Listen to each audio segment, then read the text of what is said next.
from one business to another with anybody that is self-employed, one of the most common questions you have is, what are you paying on taxes though, if that's what you make? And so I wanted to help shed some light on this to make it really simple. Again, I am not a tax professional. I am simply a guy that grew a small personal training business from my car to training in this small little facility at Snap Fitness in my town to having a 9,000 square foot facility of my own. And so I have dealt with all the struggles when it comes to taxes. And it can be really simple when it's simple. So like now, we have an S Corp. We file as business taxes, and then we also have personal taxes within the gym side of things. But RV transport and single poles in particular are really simple. So let's dive in right here, right now, okay? From the business that took a giant hit to the business that is allowing former business to run afloat and slowly build itself back up, let's talk taxes. What do you need to be saving, if any, when it comes to being a 1099 contractor in the RV transport space? Okay, here we go.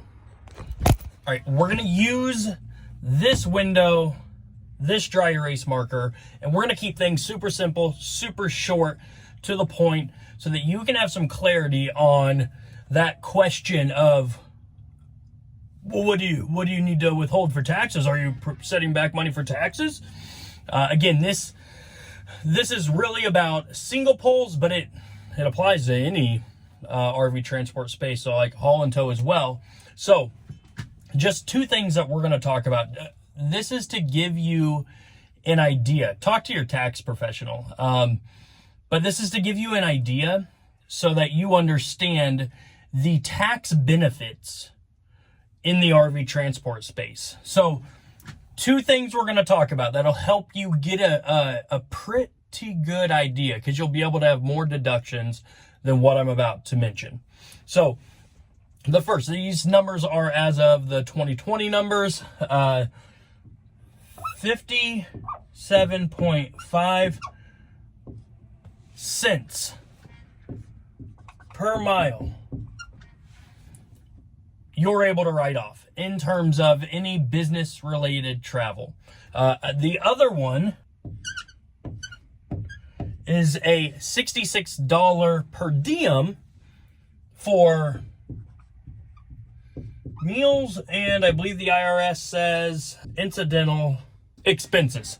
So these are the only ones we're going to talk about, so that you can just really see from a number standpoint how advantageous RV transport is. So remember those numbers. And then now let's dive into a trip. We're going to use just really simple rounded numbers, but hey, you start at home. So you are going to drive more than likely to the Elkhart, Goshen, Middlebury area of Indiana, where all of the money is stored. So let's say that is a 500-mile drive for you. You load up, you drive along to the dealership. We'll say you picked a 1,000-mile trip that haul. We're at 1,500 miles. Now, here's what all of those super truckers bash the RV transport industry for. Yeah, you're gonna deadhead the same amount of miles that you're getting paid, so you gotta divide your miles per, blah, blah, blah, divide it by 2, then square it, and then, you just can't make any money in RV transport, damn it. We'll say that's another 500 miles. Boom, because you were smart about where you chose to drop at, and you made it a trip to where you're going past your home, so it's a short drive, whatever it may be. But hell, you could say it's 1,000 miles. It doesn't matter. So we have 2,000 miles right here. It doesn't matter if you're loaded or unloaded. You getting home from the dealership is a business trip. You're ending that trip. Okay, so now you're going to see a little calculator up over here. Hopefully, if my YouTubing skills are getting a little better, this will work real nicely. So we have 2,000 miles. 2,000? What was that one number again? Times 0.575, 57.5 cents a mile. That gives you, on every trip, like let's say you always go to this location, and these are the numbers for it. So that gives you a $1,150 standard deduction just off of mileage for that trip. Okay, let's keep that noted. Now, let's just say that this trip took you 4 days, from leaving home to back home. We'll just say 4 days. So we'll get a little fancy here on the calculator. We're going to use the parentheses and all that stuff. This isn't your Common Core math. I'm just joking. So we're going to add parentheses 4 times 66. That gives us $1,414 as a standard deduction. These are just off these two things right here. Again, it's just to keep it really simple. So let's write that on here now. Hopefully the calculator has disappeared. Let's write that deduction on here. 1,414. Now, Sean, but what did the trip pay? Well, depending on who you're leased onto and what your mileage is, what your rates are, that'll vary, but we'll use what I could grab on the single poles load board right now today. And that is, if I'm going westbound from Indiana, I'm going to get $1.69 a mile. So we'll say it was the 1,000-mile trip, and times that by 1.69, and you get $1,690. Okay, so that is what we grossed. Now, we all know that's not what you take home, so we don't need those types of comments of, yeah, but you forgot the poll fee and this and blah, blah, blah, blah. We're going to make it really simple so that you, as a new person in the realm of self-employment, can understand the tax benefits. Again, get yourself a good CPA. They're going to save you tons of time, tons of headaches. Trust me, I have those experiences of going into an endeavor when I branched off and really grew my own personal training business and was making really, really, really good money as a one-man show doing outdoor boot camps, having no clue about taxes. And then I go talk to a tax guy because, well, it was that time of the year and I was opening up the facility, and he saved me a ton of money because, well, I didn't know. There aren't the same standard deductions in the fitness industry as there are when your business is on the road. So what does this tell us? Well, let's take that $1,690 and take that minus $1,414. That equals $276 taxable income. So again, whether you can see that or not, it's 276 is the taxable income. So these are just off of those two basic mileage and then your meal per diem and incidentals.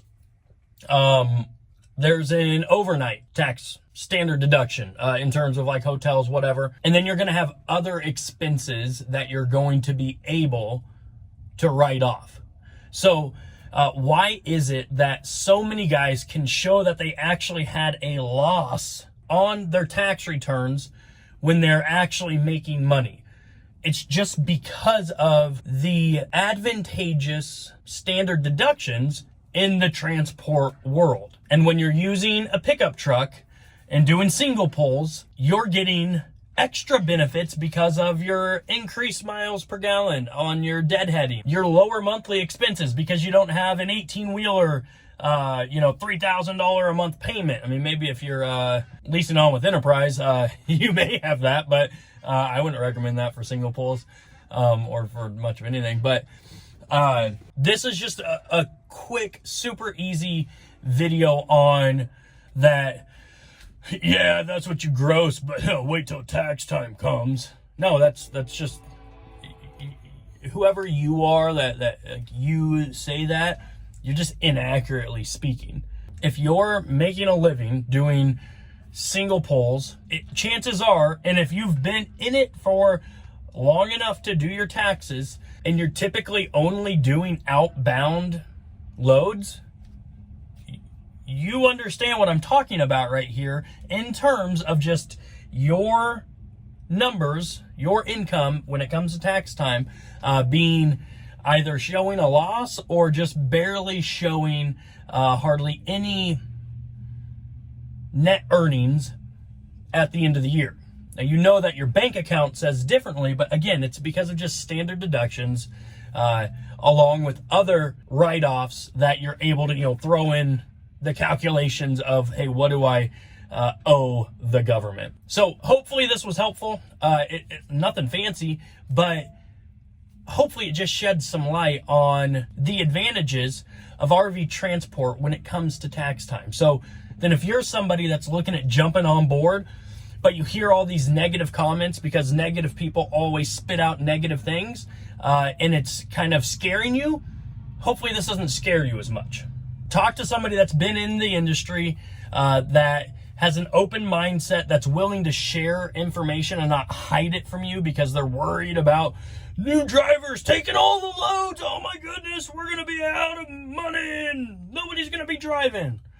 Not going to happen. But talk to them and ask them what it's like come tax time. You'll get the same story time after time after time on how it's advantageous. So, you could just be saving, I talk about saving that 15% maintenance account. You could be saving that 15% maintenance account, and then come tax time, if you owe anything, you'll have plenty saved up over the course of a year of hauling that you could use some of your maintenance funds over to that. But you're going to find that things will work in your favor and be advantageous for you at the end of the year. Hey, that's all I got for you. I hope that this was helpful.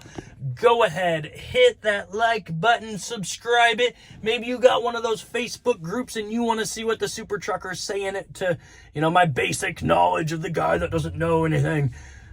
Go ahead and share that video, will you? Subscribe if you haven't. All right, hey, till the next one. See ya.